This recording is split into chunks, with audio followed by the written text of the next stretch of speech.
Okay, so let's see whether we are live in LinkedIn.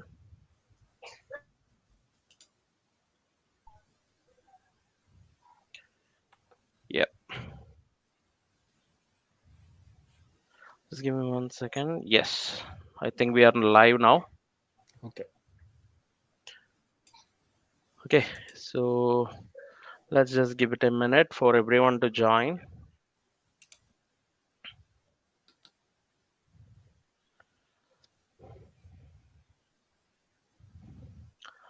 Okay, I think people are joining. Okay, we'll get started in at 9:02. Just give it one more minute for people to join. Sure.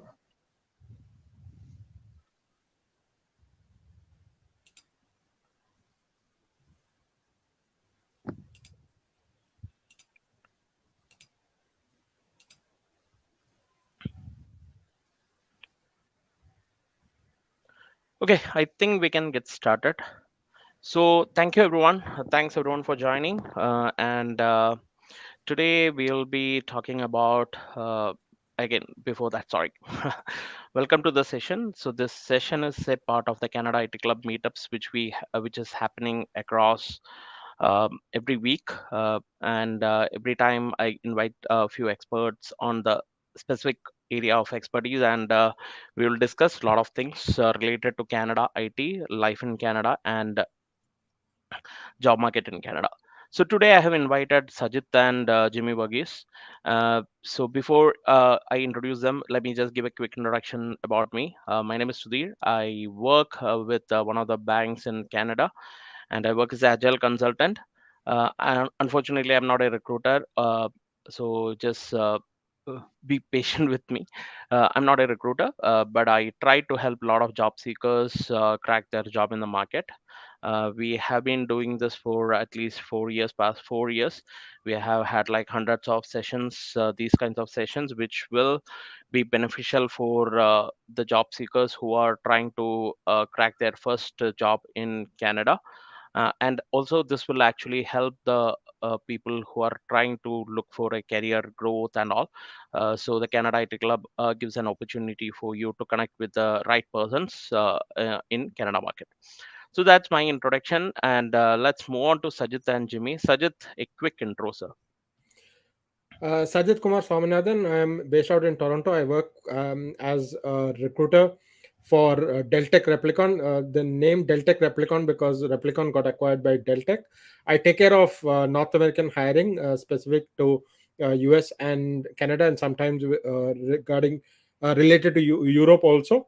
Um, I also work as I'm also a career strategist, together helping people, especially immigrants, find or navigate through their job search.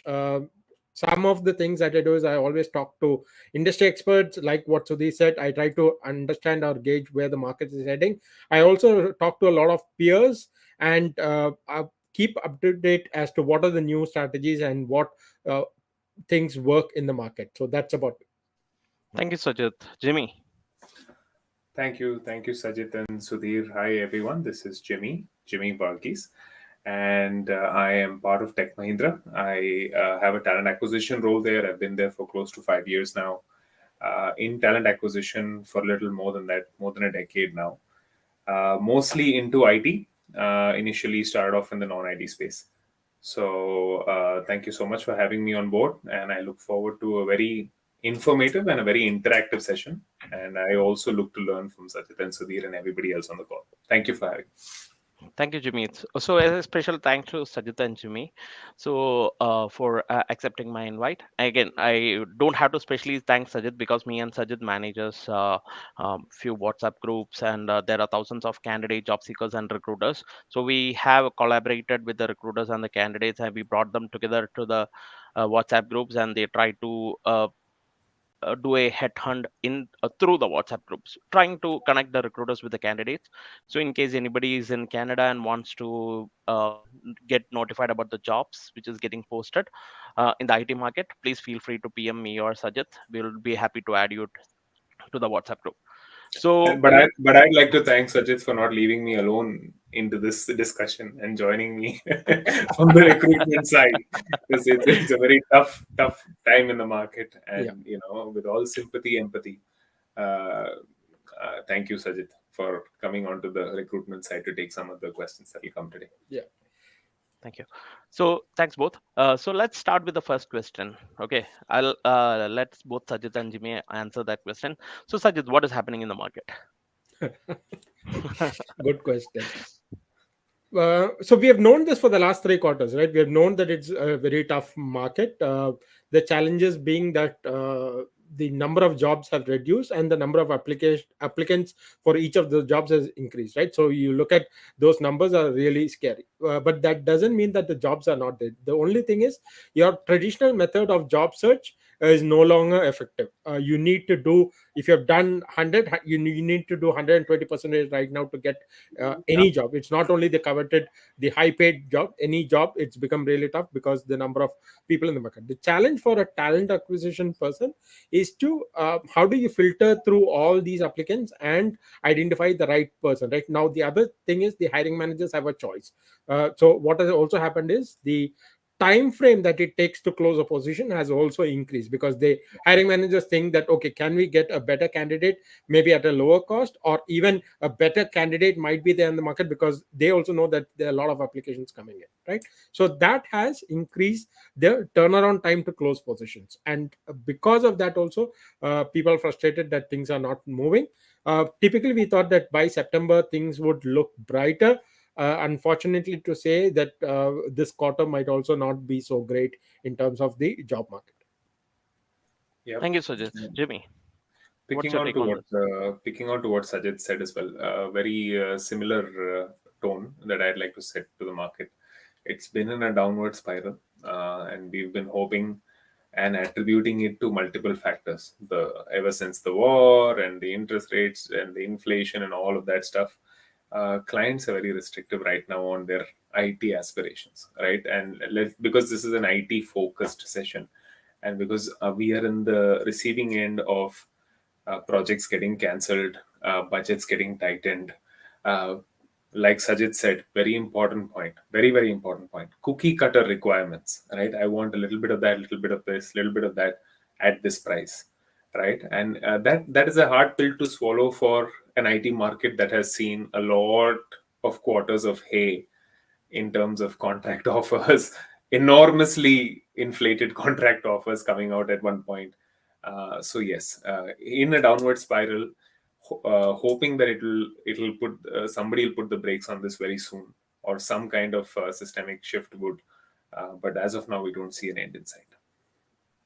Okay, Sajid, in this case, see, I remember in June you were saying that you were hoping that September things would be much better, right? Do you think by November things would be better, because the November is a like financially a start for most of the banks?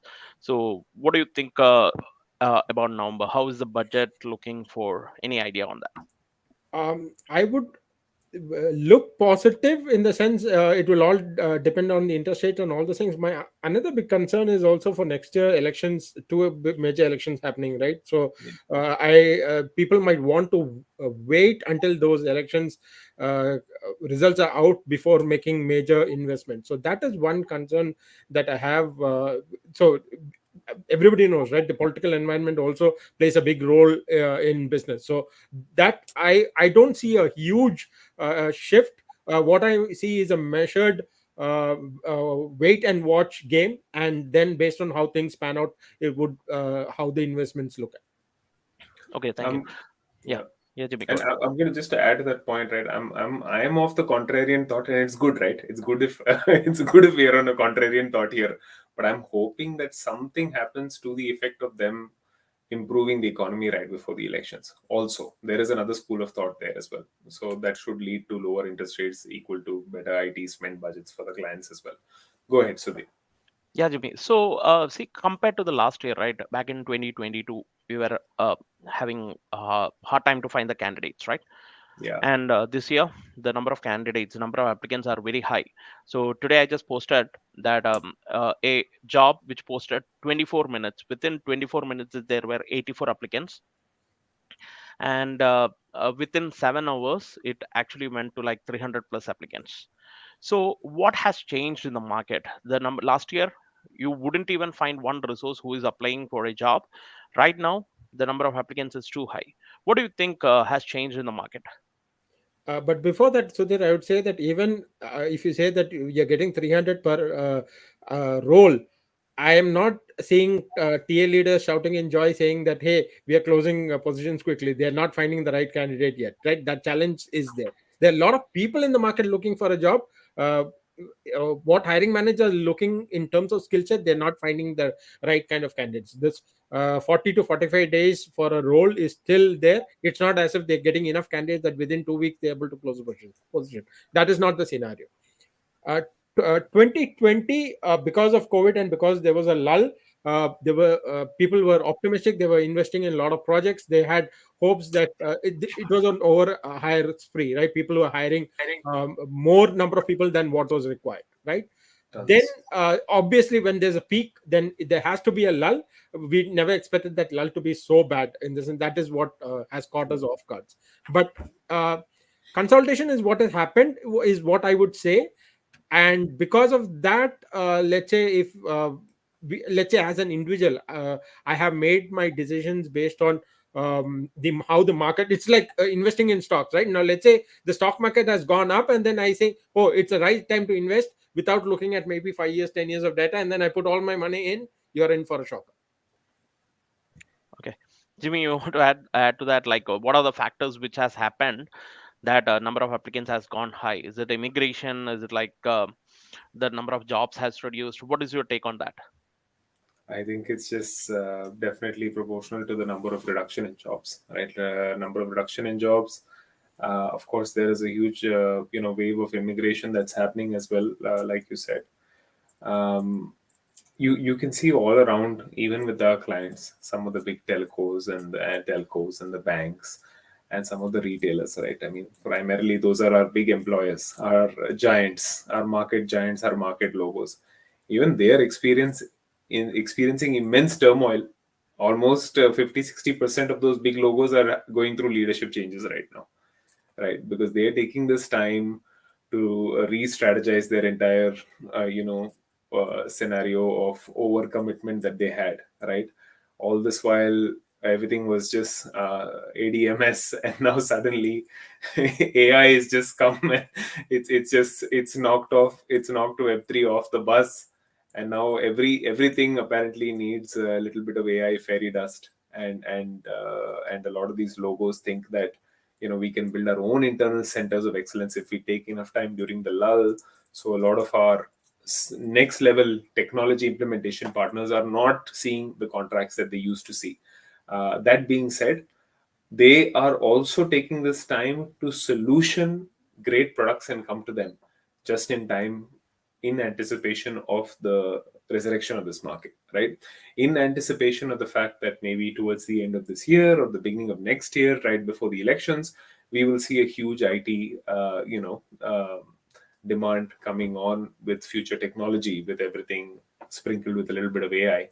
So there is a lot of anticipation now. Sajid, I think you did a very good analogy there. I must thank you for that. The stock market, when you go in and invest in a fund, a fund, right? They'll come and show you this thing like, hey, we're telling you right now, there's going to be a little bit of turbulence in the market right now, maybe, and this is one of those turbulent sides.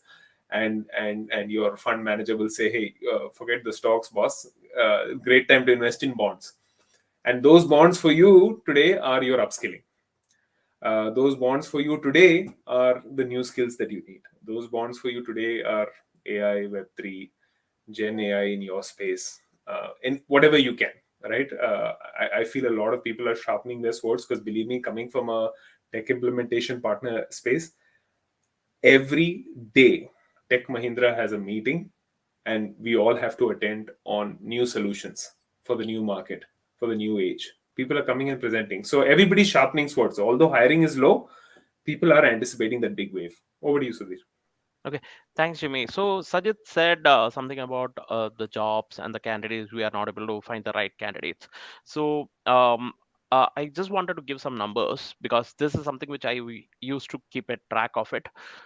So when there is a job which is posted and there are around 100 applicants, right? um, 50 percentage and more are kind of invalid applicants because they either Yeah. are not in the country, or they don't have a work permit, or they don't have Yeah. work authorization, I should say, like that. So most 50 to 60 percentage of the jobs or the applicants are, unfortunately, it doesn't even match the profile. Yeah. Second thing is, when you are checking or when you are trying to apply in LinkedIn, or when you're seeing a job posting in LinkedIn, and when you click apply, so LinkedIn has changed the algorithm. The moment you click apply, that counter will increment. So whoever is trying to just click on apply to see the job details, these counter gets incremented. So actually, I just tested it, and it's actually working. So there were 57 applicants. I just clicked on apply, then I just refreshed the page. It was showing 58. So LinkedIn has changed an algorithm to put more number of applicants. So do not get worried about the number of applicants. If you are Yeah. the right match for the job, your chances will are still high, because as I said, 50 to 60 percentage of the people who are applying might be outside of country or might not have the work authorization, and they will not get even selected. So other thing I wanted to say is, when I did some numbers, when I did some referrals and all, I checked 90 to 95 percentage of the resumes are getting rejected. Okay, when we I directly send this to the hiring manager. So I have been sending or doing these referrals for quite some time. So I tracked my numbers. 90 to 95 percentage of the resumes are rejected by the hiring managers. It is Yeah. because of the resumes that, this is purely from the referral perspective I'm saying. Out of like what 300 or 400 referrals which I had done during those time, very handful got the interview calls. The remaining got rejected because the resume lacked some of the other things. Of course, I went back and told the candidate how to fix it, but these are just numbers I wanted to throw. And Yeah. another one, okay, so once we right now we have spoke about the Canada overview of Canada, or sorry, Canada IT market. Now let's get into the common mistakes which is done by the job seekers, or how to boost the job search. So because Sajit is very much helping the job seekers fix their resume, let's start with Sajit. So Sajit, what is the number one mistake that a job seeker does in Canada? My biggest worry is that in 2023 we are discussing resumes, That's true. and we are discussing Unfortunately, LinkedIn. I think it was 2003 when they started. We are nearing 20 years on LinkedIn, and still we are discussing how to make a good LinkedIn profile, and we are still discussing how to make LinkedIn or make your resumes better, right? That is the biggest challenge that I find, right? yeah, You have a business. Okay, people know Sudhir, people know you as a person in the tech space, right? Now, when you look at when you go to a party and you have, let's say it's a networking event and your business card is there, right? Now you would ensure that people remember you only for the business card or for the conversation that you have had. of course, the conversation. Yeah, business card is just an additional thing to remember. It's the call to action, right? Yeah, They will remember that, okay, I spoke to Jimmy, I spoke to Sudhir, this was a great conversation that I had. They had so much value to share in this conversation. But if I want to get in touch with Jimmy or I want to get in touch with Sudhir, I know, okay, these are the contact details that I need to get with them, right? Now, in the job search, apart from what all the mistakes that make in resume, we'll touch on that. But the biggest problem that I find people lacking is networking in the job search. It is a time tested tool, it is a time tested strategy that unless you connect, and I've told this in many sessions, and uh, I think most recruiters would hate me for this, but recruiters should be the last person someone should reach out to. You need to reach out to your peers or hiring managers first, understand what are the challenges in the market, network with them, and get insights rather than just following recruiters and then asking, do you have a job? Can I get my resume uh, evaluated or my LinkedIn profile evaluated? That should be your last approach. First thing is understand what works in the Canadian market. So some of the things that they do make mistake is, uh, in Canada, what information should be shared, and most importantly, what information should not be shared. The moment a person sees a resume, if they can identify, okay, this person does not understand the Canadian style. It's not only the format or two-page resume. What you put in a resume, the content, what you put in a resume, right? A person in Canada who has been in Canada for some time, or a Canadian, how they put in the content that they put in the resume is completely different from a person, even if you have 10, 15 years of experience in whichever country you're coming from, or what all do you put in your resume, right? Absolutely, You don't absolutely. put your references details. One, never put your never put your personal information than what is not required. Address, you don't put your complete address, right? Those are things. You do put your LinkedIn profile, because I've said that if you do Sajit Kumar Swaminathan search, you'll find there's a Sajit Kumar Swaminathan in Africa. You don't want the hiring manager to go and find this person in Africa who is not me, right? So you need to give the right kind of information. One, too much is also harmful, too little is also harmful. And the other thing is, most people just write, okay, these are the jobs that I've done in the roles that I've worked in. Nobody highlights what are the problem statements that they have. Everybody would have solved a problem, right? When you're working in a company, you're trying to solve the problem for the company. Nobody highlights those problems. They don't show what achievements they have, and those are the challenges that I see in a resume. Thank you, Jimmy. You want to add something? Yeah, I want to. I just also want to circle back to a little bit of your points as well, Sudhir, on the LinkedIn part, right? Uh, I believe you all should still apply to the job. I mean, to those who are applying currently, because there's a lot of flow from LinkedIn in terms of resumes to an ATS environment. A lot of companies, let's say 500 people and above, 50 people and above, are equipped with really good ATSs these days. Greenhouse, whatever have you, ISIM, SWAYAM, uh, you know, all the other ATSs, that's the applicant tracking system. Chances are that if that job is on LinkedIn, it has come through the ATS, right? Chances are that same job has been posted on 15 different channels as well. And there's probably no ATS left in the world today that does not do match ranking in terms of resumes. So the ATS itself is smart enough right now to give us the 85 percentile and above matches. Yeah. Out of the 50 resumes, we might have about 7 8 resumes that really match, and that's probably what we look at. Honestly, in today's time, nobody would go through those 200 applications because there is an inflow. Uh, what if it was January, February, March in 2022? I'd be lucky if I got 6 applications, right? I've been there. But today we're getting 50 applications per job. So again, if you are applying for a job, make sure that you use whatever tools and techniques that people like Sajit are suggesting and Sudhir are suggesting to ensure that you customize your resume to the job description. Don't just spray and pray. It's not going to work because you'll anyway go to the bottom of the pile if you're not customized. Secondly, coming to your point, Sajit, on networking, right?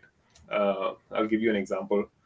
And I fell for this one, right? Because I get pinged because you ping the recruiter, right? You tend to ping a recruitment person, thinking that the recruitment person is going to be your gateway. But no, your potential reporting manager or your potential skill mentor or your potential business unit head or your CIO or your CEO is a better prospect than the recruiter, right?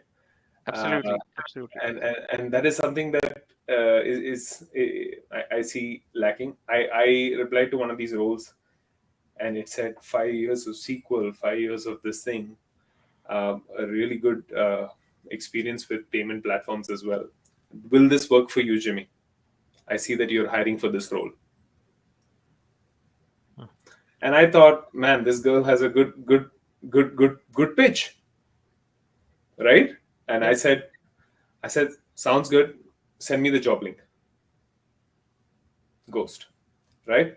Yeah. 3 days later, she comes up saying that, oh, looks like that job has disappeared, but can you try me for these jobs? I was like, come on. Like, I replied, and I fell for, and I respect that girl to take the innovative approach. She did that. And this happened like yesterday. Okay. And if you're listening to this, no offense, but it was a really good pitch, right? And I do reply to whatever I can, especially the ones where I feel like they're hit, their buzzwords, the future technology. And she says, hey, I see that you're hiring for this. I have this, this, and this. Will this work for you? And it's a bait. I say, okay, send me that job link you're referring to. Let me see who the recruiter is. Let me reach out and say what's happening with this lady's profile. Let's do some mobilizing somewhere, right? But then it was this thing. So going back to your point, Sajid, I'm just saying that folks just do a little bit of non-pressure prospecting. Don't go directly saying that, before you even say hi, you're popping in the document that's your resume, right? And you're saying, hey, 10 years of experience, please go through my resume and let me know. Yeah. 2022 Jan Feb, yes, we'll read every line. We'll read every line of your resume. We'll get back with suggestions as well to get the job.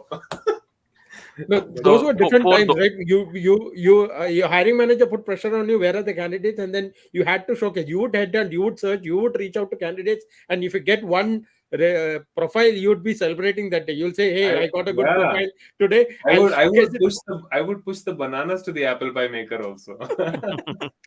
So for those who don't know, what happened in 2022 was like the recruiters there was no immigration, and the recruiters were having hard time to even find one candidate. So for a job, so the recruiters were like running around crazy, searching for candidates, and there was no candidate in the market. The market was super hot. Everyone was getting multiple offers, and people were jumping between the companies. They were getting really good hike, but that's old days. I don't think we are in that position right now. Yeah. Yeah, but before we continue, just few messages I want to respond. So first thing is, you have sent me the connection request, or myself and Sajid, we will accept this after this meeting. Okay. Second thing is, in case we are not responding, it is because we are a bit busy. We will respond.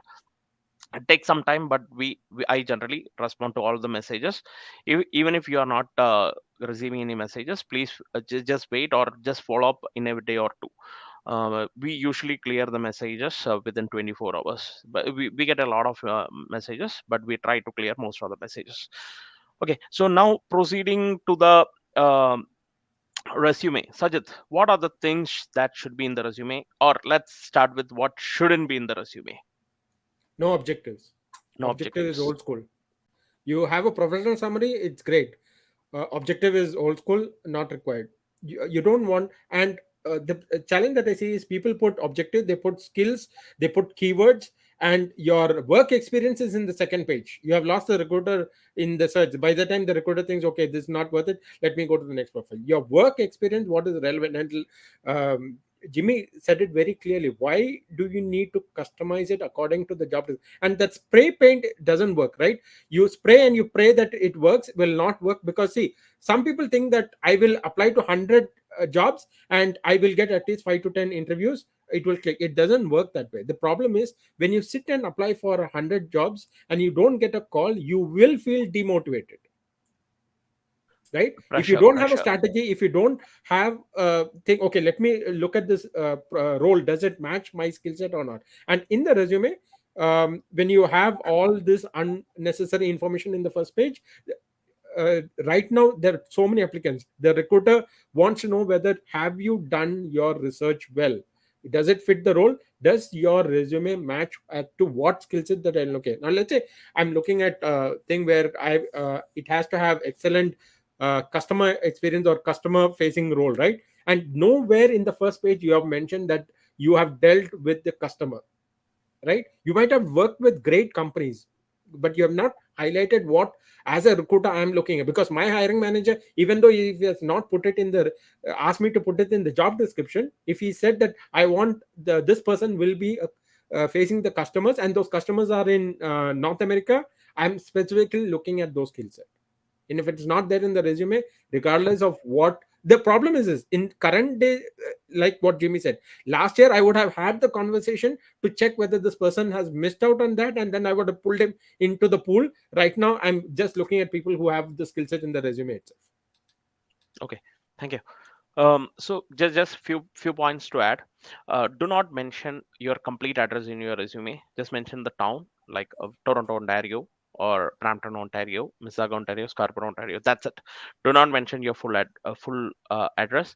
The second thing is, uh, just try to add your email address, your phone number, and your LinkedIn profile, because these are the here in Canada, unlike in US and India and other countries, LinkedIn profile is something which almost all the recruiters go in and check.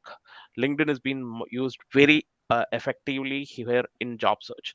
So ensure that your LinkedIn profile is up to date. You're on mute, Sudhir. No, you're still on mute. You're on mute. Yeah, sorry for that. Yeah, Yeah. yeah, Can you hear me now? yeah. You Yeah. mentioned about LinkedIn link. Yeah. Just give me 1 second. Uh, Please continue. There is some issue with my audio. Let me Okay. fix it. Please continue with you. So what Sudhir was saying, LinkedIn link and tech professionals, please include your GitHub, and also in GitHub, right? Don't put your high school projects, please. Don't put your high school projects and expect the hiring manager to go through that. Put Yeah. what are relevant. If you don't have projects that relate to an enterprise organization, don't put or share your GitHub. But if not all technical people, I would say put your GitHub projects on GitHub and share the link in your uh, resume itself. uh, Yeah. I mentioned earlier, no objectives. Yeah, please go ahead, Sudhir. Yeah, no references. Do not mention references. Do not mention notice period details. In Canada, it is just 2 weeks. Everyone is expected to join in 2 weeks, unlike in India, which is 3 months. Never mention notice period details. Never mention your visa status, your personal, your gender. Those things shouldn't be there in the resume. No Okay, photos. no photo. Okay, then irrelevant details which are, as Sajid said, high school projects or anything, please do not mention. No, What no, all no, things? Yeah. no home country phone number in brackets WhatsApp. I'm just saying. I know it sounds funny. I'm not trying to like make any kind of ridicule, but we get those applications. The guy or the gal is in Canada, but is still hanging on to the WhatsApp WhatsApp phone link. number of the home country, and they put it in bracket. I've just seen this. That's what I'm Yeah, saying. yeah, yeah. Probably not a good idea to. So since you brought this, Jimmy, what are the chances if anybody applies for a job in Canada if they are not in Canada? Very, very. It's the isn't that Good to the know. hottest question since 2018? Like, ever since this Express PR pool has gotten crazy, that is Yep. the hottest question. But yeah, the chances are. I don't want to give it a critical angle. I would say that it's subjective. Okay. It is Yeah. subjective to the demand of the role. It is subjective to the demand generation that your skill set has. If you're someone who comes in and says that, hey, I have, and I'm taking any software. I don't mean that this is in this thing. Let's take a wealth management software in banking, because banking, like Temenos. Okay, I'm a Temenos consultant. I've done a couple of implementations at, again, XYZ bank in UK or whatever. I mean, if there is a need for a particular client, and if there's a skill scarcity, I have hired people from Jamaica. I have hired people from New Zealand. I've hired people from India. I've hired people from everywhere based on the skill availability. But if you feel like you're in a kind of a role where you're not an individual contributor, and that you're, part of a team, or working as part of a larger development process, then the chances are a little lesser. I hope I'm not complicating it too much, Yeah. Sudhir, but you know No, what I no. mean, right? Yep. Individual contributor, niche skill set, maybe you'll get away with it. Okay. Yeah. I would say if I'm looking at a AI prompt engineer with let's say automotive space, maybe if it is that niche, then, and let's say I'm looking at 2 to 3 years of experience with at least 6 months prompt engineering, and I'm not finding that person in Canada, I might look outside. Yeah, or the banks are looking to go to their fintech and take it to the blockchain, and they need a Solidity developer. I'm not going to get anybody in Canada right now. I mean, everybody put it on their resume, but nobody's going to have those projects. I mean, not nobody. There are very few people will Yeah. actually have blockchain development projects. That will be Oh, mostly into more advanced spaces in the US startup ecosystems and all of that, right? So yeah, yeah. Yeah. So now I'm just continuing what should be in the resume. Your name should be there in the resume. What role you are trying to apply. Your phone number, email address, the location, as I said, town and state. Your skill set, your certifications, your publications, in case you have any patent or yeah, anything, link to your personal portfolio. Just like Sajid said, if it's a developer, GitHub. If it is a tester, BA, or anything, they have a personal portfolio. Of course, I do have my personal portfolio.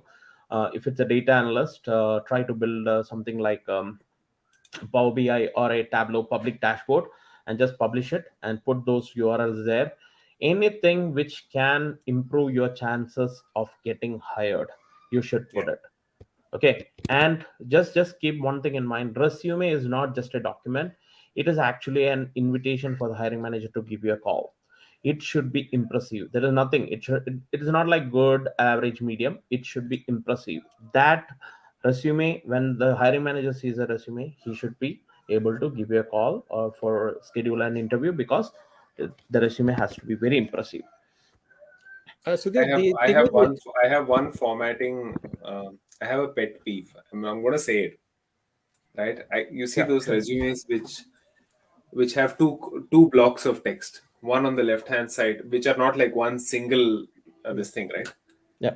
It's very hard to copy paste it, guys. If we have to, I just want Yeah. to say that if you can't visualize what I'm trying to say, it's very simple. Go to any LinkedIn profile. Go to your own LinkedIn profile and save as PDF.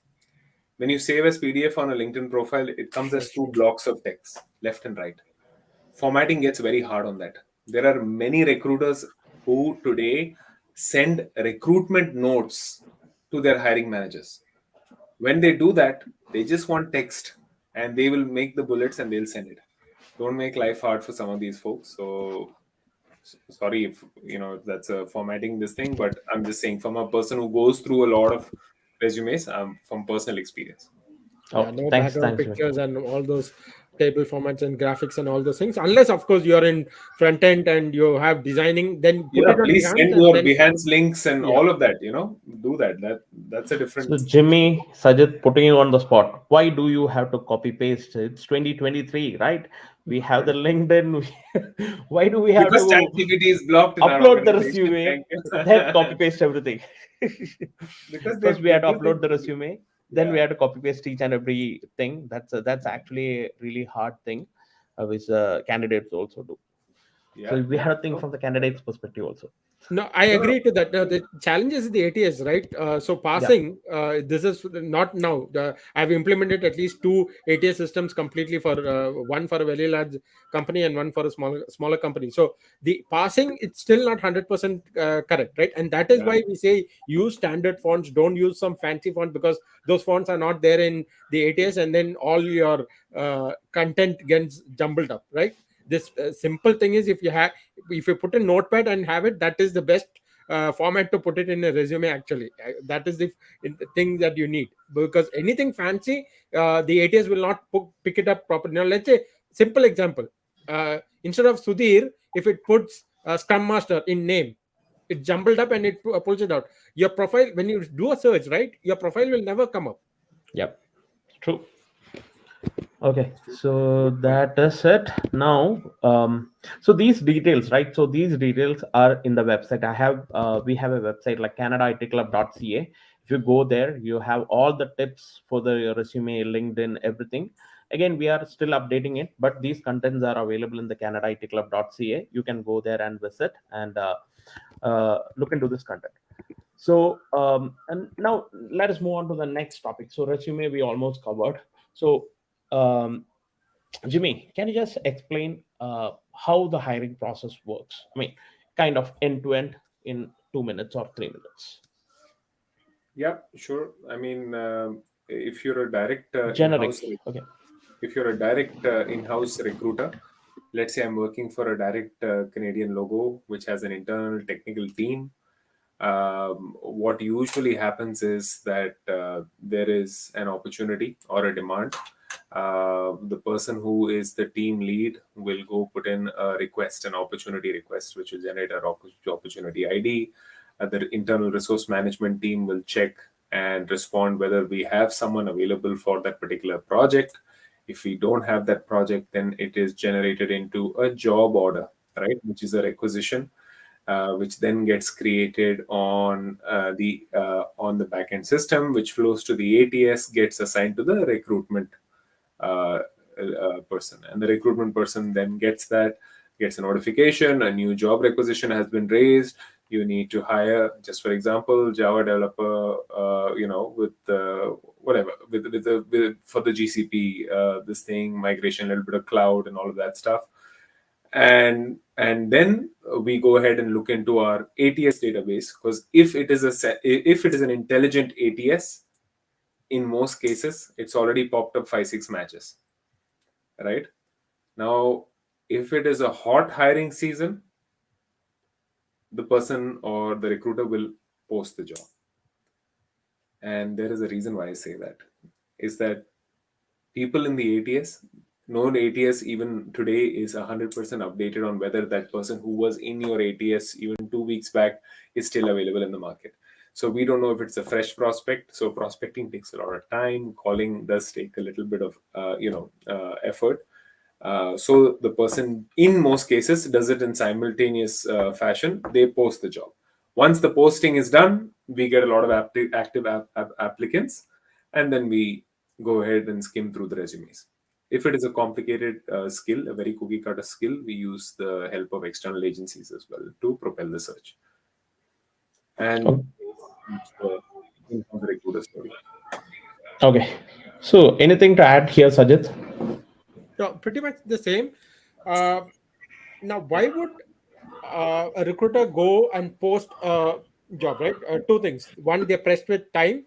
The Yeah. hiring manager says, I need this is a very important critical project. And it's not like what Jimmy said, a cookie cutter role where you can't Mhm. get them in the market very easily. So you need to have that pipeline, right? So you Yeah. post it, you get some candidates whereby the recruiter is also searching on his own in his network. He's reaching out to people and he's finding those right kind of candidates. It's not that we are, and the LinkedIn is not the only source, right? Now what Jimmy said, right, when you put it on ATS, the ATS has it'll post it on LinkedIn, they'll post it on Twitter, they'll post it on Facebook job ad, there'll be multiple. And 15 other free job sites. Yeah, Yeah. so it is all from the resumes come from all these.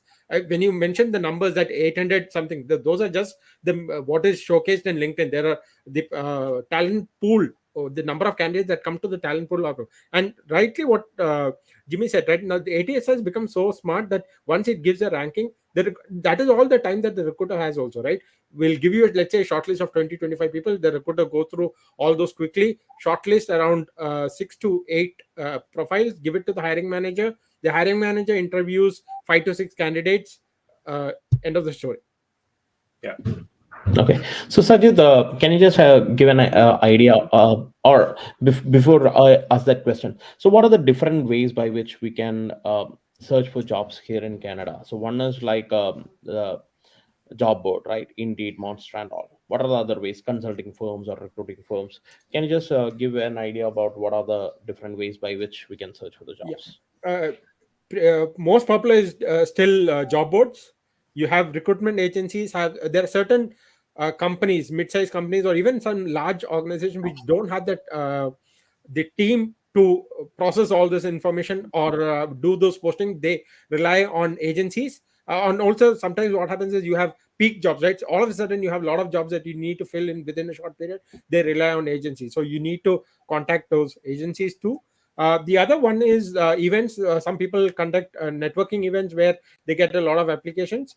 The fourth one would be networking, reaching out to the hiring manager. You see some CEOs also post on their LinkedIn Yeah. page, right? It's not a job post. On LinkedIn, in their wall, they'll post that I have this opportunity and I'm looking for these kind of skill set. Please reach out to the recruiter concerned. So there are multiple ways that by which you can do a job search. Right? I would normally say that always have at least 2 to 3 recruiters in your speed dial, and you have 2 or 3 mentors or coaches in your speed dial. Right? Whenever you need a job, you need to reach out to them and find do they have something first, and then move on to the other strategies parallelly though. You parallelly, I don't wouldn't say wait until you finish the first strategy, and parallelly you do both. Okay. So Sajid, you brought in a very good point. What is the like relevance of mentors here in when we are trying to search for the job or at least for the career guidance, or what is the relevance of these mentors, or how are they helping out You to build the sometimes you strategy? you Yeah. get 1 or 2 chance that you get for an interview, right? At that point in time, you don't want to do a mistake where you had the opportunity, you could have done it well, but just because some things in the resume that were not done properly, or even in the interview process, right? Certain things that you have to understand how the interview process works in Canada. If you don't understand and then you miss that chance, then you're out of the window, and what happens is then after you get another opportunity after 3 4 months. So those are things that mentors help you out, and also insights into the market, right? When the last time we had a meeting together, there are a lot of information that we shared. We ourselves got to know about a lot of information, right? So Sure. individually from each of our uh, pool of people whom we interact with, there are a lot of insights that we get, and we share it, right? So mentors also have this volume of information that they have. Those you might not get it on an online platform, or you might not get it reading it. Just that 5 minutes that we before this call, when we were talking, right, Jimmy gave some very valuable insights as to where the job market or industry is heading. So in the back of mind, I'm processing all this information, I'm collating all this, I'm making uh, a calculated decision for my career or for the mentees that I have. So when I'm talking to a mentee, then I have this information with me, and then I'm sharing. The strategy also changes based on that. So those definitely help. Sure. Thank you. So let's go into some of the chats. So the first chat, maybe I'll answer that. How is the QA job market, or trying to get into the QA, all those things. So like me and Sajid, right? We have been promoting upgrading skills for the past few years. Okay. So a lot of people, they try to say that or debate saying that manual testing is not going anywhere, manual testing is the best, without manual testing you cannot do it. But we totally agree on that, but the demand is huge for automation resources. You have to upgrade your skill. So there is nothing called as manual testing, it's actually functional testing. Okay, functional testing or non-functional testing. So we don't, I mean, do not call that as a manual testing. Yes, of course we are doing it manual, but database testing, functional testing, non-functional testing, uh, we call it like that. And of course right now all the companies, all the big companies are investing towards automation, shift left and everything. And what is happening is, if you don't have a automation essence in your, or automation presence in your resume, they will hesitate to hire you. How much ever you are good with your manual testing, you will not be able to get through the pass through the interview, because the moment they implement automation, you have to change it from the manual to the automation side. um, at that time it might be late. So try to improve your skill set. Okay, definitely improve your skill set. Upgrading your skills is one of the most important things which you can do when you are trying, or not even when you're trying to do those hobbies, even with when you are having a job, try to keep your skills updated. That's my take on that. So next thing is, Sajid, junior applicants. There are a lot of freshers or juniors who is less than 3 years of experience. What's your advice to them?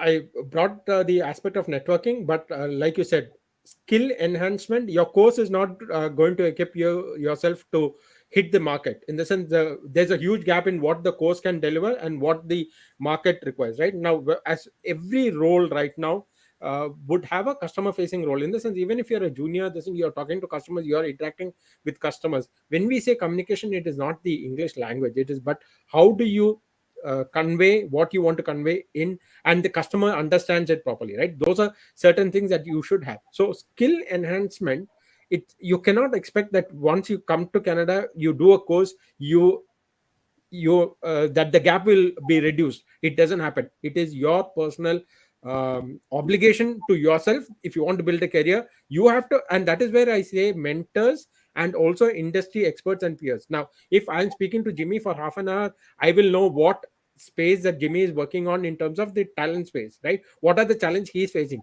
and then if I know that I have to enhance my skill set to reach that level, then I have to do it, right? You can't expect a course or someone else to do it for you, and especially not companies to fill the gap.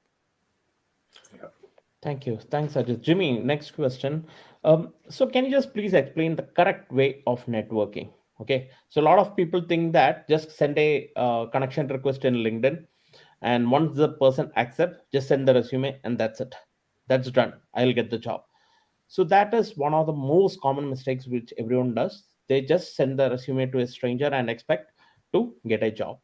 So, can you just give a idea about how well or how to improve your chances of getting a network? I mean, improving chances of connecting with someone.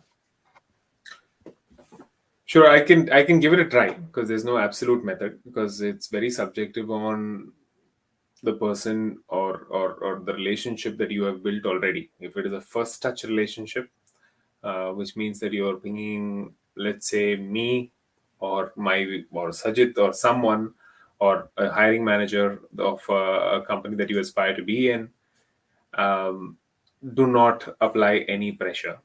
It should be a no obligation, no pressure, no commitment networking touch point.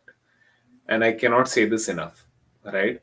You're Because today we have a demand generation challenge, because we have a surplus talent market right now wherein everybody is spoiled for choice. Nobody's really hiring. Forget the talent choice and all of that. Nobody is really hiring with their fists open, right? Nobody's really saying, oh my god, we totally need people, right? We are seeing even non-technical folks, HR folks getting into marketing, marketing folks getting into HR,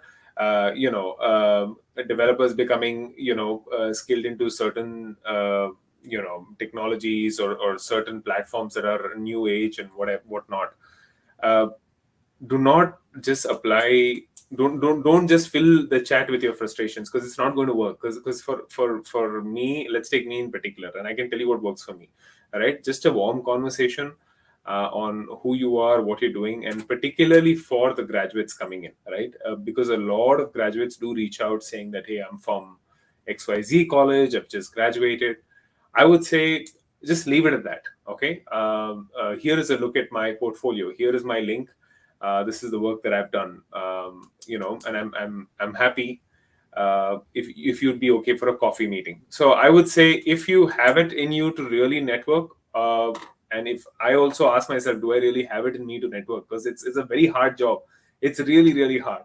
So leave it at first. Non no pressure prospecting touch point. That's your first touch point. After a couple of days or weeks, or whenever you feel it appropriate, go for the coffee meeting. If you can get the coffee meeting, then I feel you're half 50% of the job is done. Sajid, I mean, you can add on to it. I know it's a little hard. It sounds a little hard. It's much harder than it sounds. But I feel like applying no pressure, aiming for a coffee meeting, going the mentorship method is much easier than, here's my resume, can you have a look and let me know if you have an opportunity for me. The Yeah, reason I smiled was I just shared the same thing just today morning to one person asking me how, what can I do different. I suggested the same thing. That was why I was smiling. I And I, also, I was there on the call. No. so one thing, right? So the do your research, right? Now when I'm sending now Jimmy is always is obviously busy, right? When I'm sending him a message, don't say, hi, here is my resume, can you find me a job? Doesn't make any Yeah. sense. You're not even addressed me, hi Sajid, hi Sudhir, hi Jimmy. You have not even said taken that time to address by name, but you want us to look at your profile, find a job that is there in our platform, and then connect you with the job. Doesn't happen. It's a two-way street. yeah. Yeah, no, absolutely. And Just and I and this is where you've got to use Chat GPT to the bloody fullest. Okay. Very simple, folks. I just want to leave it here. I do it myself for potential candidates that I am prospecting at a sales leadership level or a delivery leadership level. I do this exact technique, and that's why, Sudhir, I asked you if you can share a screen during this meeting. I'd like to show it to the folks if they want to see it, but I can just say it anyway. Go to LinkedIn, go to the person's profile, save the profile as PDF, Control A, Control V into Chat GPT, and just prompt it. Say that here is a profile of somebody that I want to network with. Figure out what could be a great compliment and a no pressure invitation for a coffee meet, limited to 220 bloody characters. Enter. That's enough, right? wow, that's a great hack. Just do that. You will come back and say somebody in let's say the Tech Mahindra space who's been a player in Tech Mahindra for 20 years. You'd go and say, hey, hey Jimmy, thank you so much for accepting my connect. Or hey Jimmy, great to connect with you. I see that you've been in Tech Mahindra for 20 years. I had somebody in, and you can prompt back to Chat GPT. Tell them that I had somebody in my family at TechM or Satyam or whatever, right? And you could just say that I had somebody at Satyam that I know, and I'm very curious to know how you went through that tough time of navigating through the Satyam crisis or whatever, right? Yeah, You'd get something. You'd get some response better than please check my resume. Jimmy, absolutely. you just gave a 100K value networking I'm tip done. on the If I had fly. a mic, I'd drop it. If I had a mic, I'd drop it. I don't have a mic. Okay, so there have been a couple of questions. Canadian experience. How much is required to get a job? Sajid. Very much required. If you don't have it, you're not getting a job. But Canadian experience doesn't mean that, let's say I'm a recruiter, I need to be or I need to have a Canadian experience as a recruiter. It's not required, right? I am also a recent immigrant. I just came here 5 years back. The first job that I got was as a volunteer in Plan International, and I complete 3 months that I worked there. That helped boost my profile to. And one another thing, volunteering in your resume is, it adds a lot of value. Even if you are on the job, please do volunteer. That enhances your profile 10 times, right? So the other thing is, that is what Canadian experience means. It doesn't mean that if I don't have a Canadian experience, it has to be related to your role or position. That's not the case. Even if you do volunteer, that is considered as a Canadian experience. You can showcase it. Okay. So another question is related to the career gap. I'll say that that's okay. A lot of people have career gap. You don't have to worry about it. If you go to canadaitclub.ca, I have clearly written 7 steps uh, to come back to the market after a career gap. So it's not a big deal. Okay, career gap happens with everyone. Maybe medical condition, personal condition, or maybe market conditions. It happens with everyone. So you don't have to worry about the career gap. It's not a big deal. Just ensure that you mention that you had to make some changes in the resume. I'm not saying fake experience, but that career gap, you have to upgrade your skills to understand that what is currently happening in the market. A lot of people with 5-year career gap, what happens is they are out of the market. They don't know what is currently required in the market. They are still sticking on to the old skills back in 2015 or 2017, which is no longer currently the hottest one in the market. You have to upgrade your skill to understand what is currently required in the market, and from there you have to take it up. A um quick story on that. yeah, sir. A lady who took a paternity break. Maternity. Yeah. What she sorry, maternity break. What she said was, she became a project manager in the 2 years that she took a break. Why? Reason was, she had a very tough boss, and she had two peers who are equally demanding. She was mentioning her children who became her peers, who were Yeah. she said managing those three was the biggest project that I had, and that managing was very difficult. And she successfully, she did a LinkedIn post. Unfortunately, I didn't save it, but that is the best. Um, the skill gap, how you can fill it. uh, there are transferable skills, right? Those transferable skills you can use it anywhere. Absolutely. We are at time. We are at time, and last 1 minute. So for those who are currently in the call, as I said, myself and Sajid, we maintain a WhatsApp group. Like there are around 3,000 folks or 2,500 folks right now, who is kind of trying to search for the job. We have recruiters also in those WhatsApp group. There are around 50 plus recruiters from various agencies here in Canada, a part of that. Group. We try to help each other, connecting recruiters with the candidates. Yes, there will be slight delay in response in case you guys reach us, but if you want to get added to the WhatsApp group, please feel free to personal message me or Sajid. Will be happy to add you. So thanks again, Sajid and I have Jimmy, a quick for question to accepting. Jimmy, though. Quick Yeah, question to Jimmy. Jimmy, my question to you is this: I have a candidate who has, let's say, a lot of certifications, lot of he has done a lot of courses and all the things. He's applying for a job, right? I have another person who doesn't is not certified, maybe doesn't have a master's degree, but just has 6 months or 1 year experience, either part time, or he has somehow got that required skill set without any certification or course. What is the industry uh, experience of whom would they hire? I know the answers. I I think a recruiter that may not be experienced enough will definitely push through the certification person who will never clear the interview. And a mature recruiter will always push through the person with experience who will always clear the interview. Perfect answer. Thank you, Jim. Okay, thank you. So thanks, Sajid and Jimmy, for accepting the invite and spending the valuable time with everyone. And I believe that this is much helpful for a lot of job seekers. I know that there is a lot of questions which we were not able to answer. Feel free to ask it in our WhatsApp group, and we'll be happy to. Uh, be happy to answer in those WhatsApp group. We are there from morning 6 to evening 11. So Yeah. yeah, we'll try to And find out some time. Sudhir, I Thank you. just want to leave it with one note as well for Sure. everybody. I got my PR and I was absolutely desperate for 4 months on what will happen. And if this was the end of my 10 to 11-year talent acquisition run, I networked everywhere to get a job. I just want to say this to everyone. I applied everywhere and I was just where some of you were. It just so happened that somebody who I sat next to for 2 years, way back in the days, I just managed to talk to him. He said, "Oh, I know somebody who's let me just check and get back to you." And out of nowhere, I get this call. Hey, on WhatsApp. Hey, I'm so and so from the US. Are you? I heard you're looking for a job. Okay, let's meet. And that's how I got my job. I'm just saying, right?